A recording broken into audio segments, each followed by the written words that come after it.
Okay, although you will come to Indonesia on summer, but we still can talk about the relationship between Indonesia and America. We're hearing that about the comprehensive partnership framework that you're working on to finalize during your visit in Indonesia.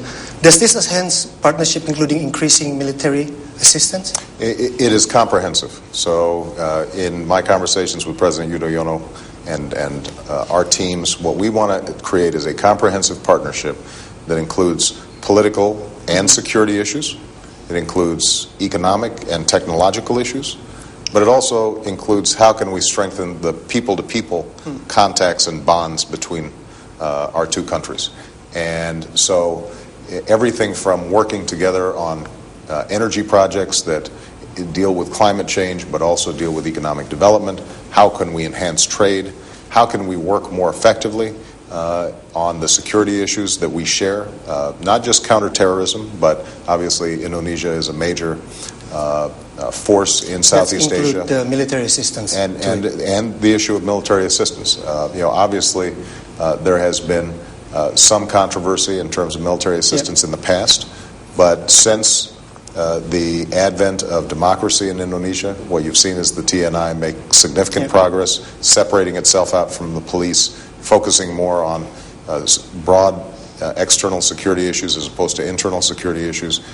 And so we've already begun more interactions, and our hope is that we can continue to improve on that front. Is there a signal that your administration is satisfied with the military reforms and the resolution of the past human rights abuses in Indonesia?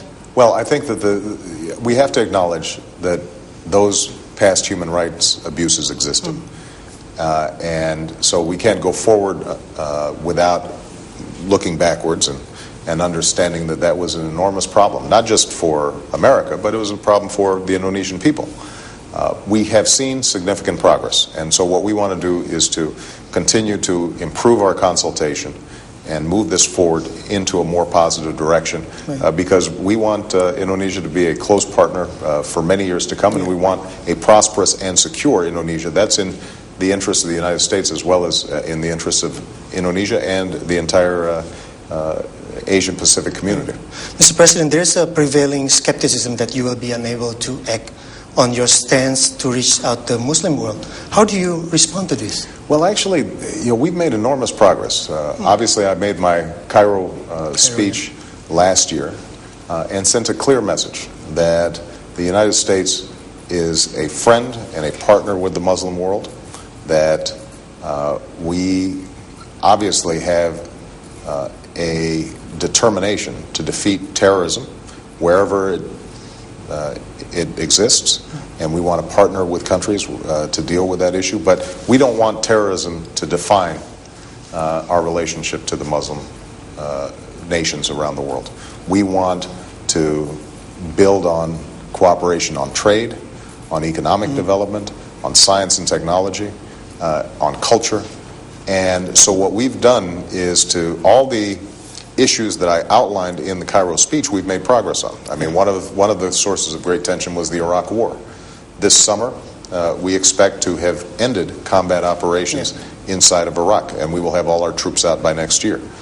We talked about the need to reach out, and I've put forward, for example, in Pakistan, we're setting up an entrepreneurship center in Saudi Arabia. During Hajj, we worked to make sure that the H1N1 virus did not affect people during Hajj.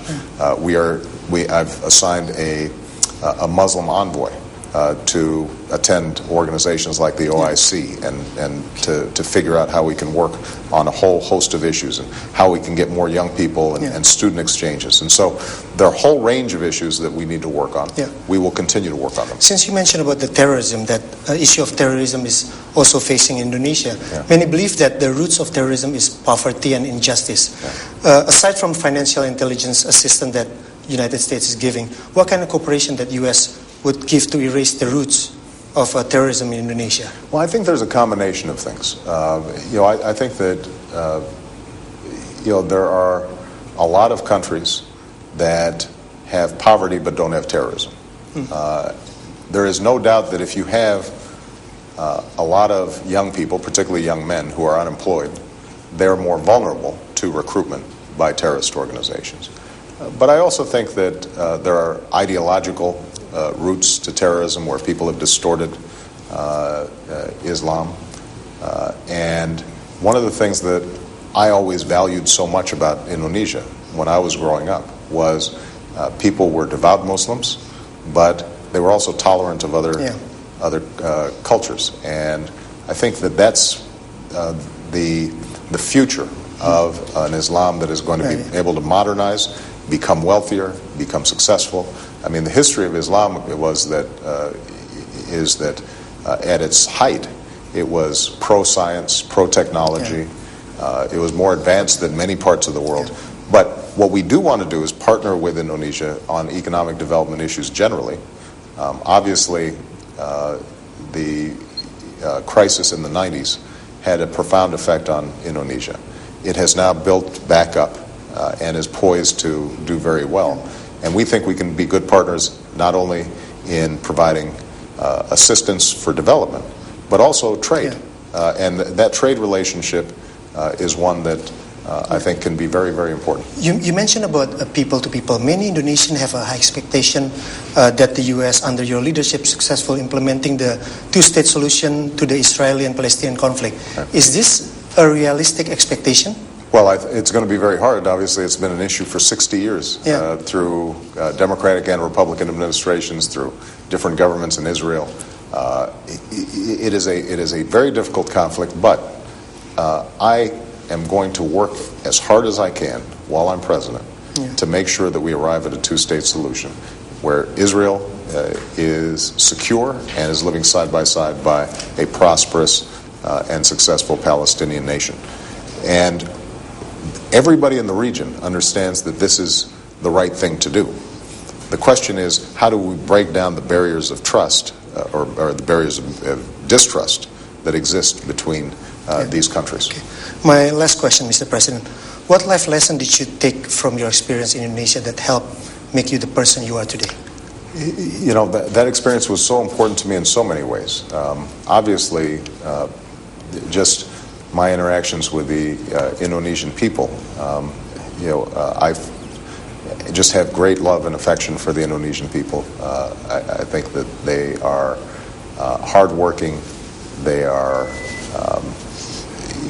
love the families and communities. They're very calm, which I think helps me now in a very tense job.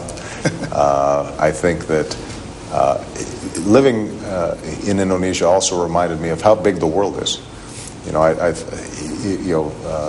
Indonesia is such a big country and such a diverse country, and there's so many different people there. And it reminded me that we have to have a broad view of the world and recognize that we're all interconnected, and that's very important. I'm really looking forward to getting back, and I'm looking forward to letting my children see what a wonderful country Indonesia is. Is it true that you like nasi goreng and bakso? Bakso I love, nasi goreng I love. I like street food. I like the street vendors. I still remember the sounds of people as they walk by. Sate, right?